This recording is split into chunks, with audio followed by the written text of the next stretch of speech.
সাকিব ভাইয়ের জীবনের অসংখ্য গান আছে যারা বাংলাদেশি কোরিওগ্রাফার করছে। এখানে হলো দুটা গানের সিঙ্গার একজনই, সোহেলি সুলতানা, ওনার আইটেম টাইপের গান।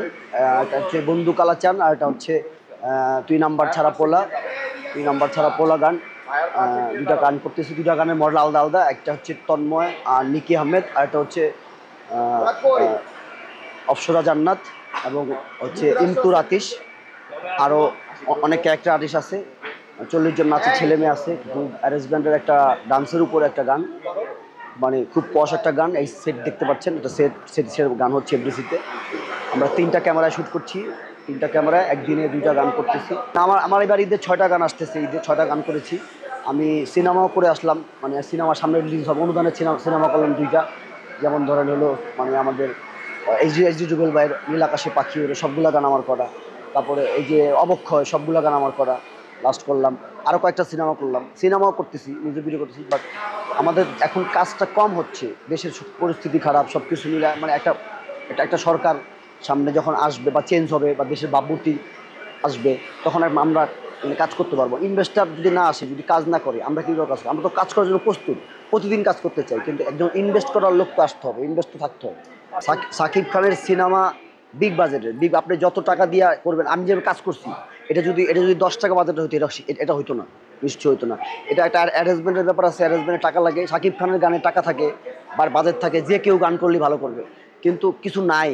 আমাদের যেভাবে দেওয়া হয় কিছু সিনেমায়, কিছু মিউজিক ভিডিও যেভাবে দেওয়া হয়, আমরা এইভাবে যে একটা সুন্দর গান করি, পশ গান করি, ভালো গান করি, দেখতে মানে স্মার্ট প্রেজেন্টেশন করি। যেমন কদিন আগে হাবিব একটা গান করলো, যেমন বাংলাদেশি 100% বাংলাদেশি যে গানটা করলো পূজাচেরি। হ্যাঁ, তারপর হচ্ছে আদর আজাদের। দেখেন তামিলের কাছাকাছি প্রায়, কিন্তু তামিলের গান কত বাজেটের, আমাদের গান কত কম বাজেটের। কিন্তু আমরা চেষ্টা করলে পারি, কিন্তু আমাদেরকে প্রাধান্য না দিয়ে ইন্ডিয়া চলে যাচ্ছে, ইন্ডিয়া থেকে কোরিওগ্রাফার নিয়ে আসতেছে। আমাদের দেশের ছেলেরাই আবার দালালি করে ওদেরকে সাপ্লাই দিচ্ছে ছেলে মেয়ে। ওরা কোত্থেকে পাবে? ইন্ডিয়ার থেকে প্লেন ভরে ছেলে মেয়ে নিয়ে এসে বাংলাদেশে গান করে। আমাদের দেশের ছেলে মেয়েরা গান করতেছে, আমাদের লোক হেল্প করতেছে, আমরাই বিপদে পড়তেছি।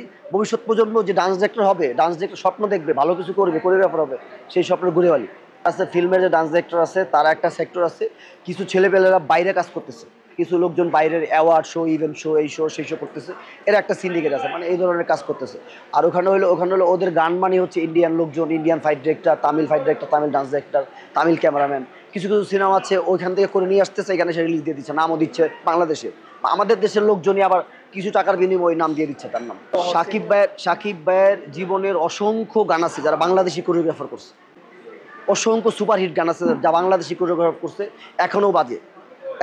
আপনি দেখেন সাকিব খানের ইন্ডিয়া থেকে করে আসা গান 6 মাস 3 মাস পরে বাজে না, কিন্তু আমাদের বাংলাদেশের লোকজনের, বাংলাদেশের সংস্কৃতি, বাংলাদেশের সৃষ্টি, বাংলাদেশের কালচার, বাংলাদেশের সাথে মিশে থাকা মাটি ও মানুষের সাথে মিশে থাকা যেই শিল্পীগুলো তৈরি হয়েছে, সেই শিল্পীগুলো তাকে নিয়ে যে কাজ করছে, সেই গানগুলো আজও পর্যন্ত বেঁচে আছে। তারই গান, তার সাথে বিদ্যা সিনহা মিমের, তার সাথে অবিশ্বাসের, তার সাথে মানে অনেক গান, তারই গান সুপার ডুপার হিট। এখনও মনে করেন, আপনারা দেখেন 5 বছর 10 বছর 15 বছর, কিন্তু এখন গান 6 মাস 3 মাসের মধ্যে ওনার গান শেষ হয়ে যাচ্ছে। কিন্তু সেই তো আর বাংলাদেশ আপনাদের গুরুত্ব দিচ্ছে না কেন? এটা তো সে দিচ্ছে না, তার ব্যাপার। সে অবলা করতে, সে ইন্টারন্যাশনাল মানের আর্টিস্ট হতে চাচ্ছে, এটা সবারই চাওয়া থাকে, সবারই পাওয়া থাকে যে আমি অনেক বড় হবো, এটা তার চাওয়া। কিন্তু আমরাও তো চাই যে ভালো কাজ করার জন্য। আমাদেরকে যদি আপনি যখন আমাদেরকে 20 লাখ টাকার 25 লাখ টাকাটা গান দিবেন, একটা সিনেমা যদি 2টা গান থাকে, 2টা গানের বাজারে 50 লাখ টাকা থাকে, সেই গান কি হবে বলে? আমি কেন, আমার অ্যাসিস্ট্যান্ট যদি করে, সেই গান ভালো হবে ভাই, ঠিক না? সে গান তো অনেক ভালো হবে। অর্থাৎ আমাদেরকে দেওয়া হচ্ছে না প্রাধান্য, আমাদেরকে দেওয়া হলে কিন্তু আমরা ভালো করবো। এই ভালোর প্রমাণ হচ্ছে আমাদের দেশের অনেক কোরিওগ্রাফার ভালো ভালো গান করেছে, যার লাস্ট প্রমাণ এই যে 1 সপ্তাহ আগে রিলিজ হলো বাংলাদেশি, 100% বাংলাদেশি। হ্যাঁ, যেটা হলো আদর আজাদ পূজাচেরি করেছে, হাবিব করেছে, আমারই একজন ভাই কোরিওগ্রাফার, সে করেছে। সে কি পারে নাই? সে দেখাতে পারে না? আপনারা বলেন, আপনারা কি দেখেন নাই সে গান? আমরা কি পারি না? পারি, কিন্তু সেটা দিতে হবে অ্যারেঞ্জমেন্ট, স্বয়ংসম্পূর্ণ আয়োজন, অ্যারেঞ্জমেন্ট দিলে তো আমরা পারবো।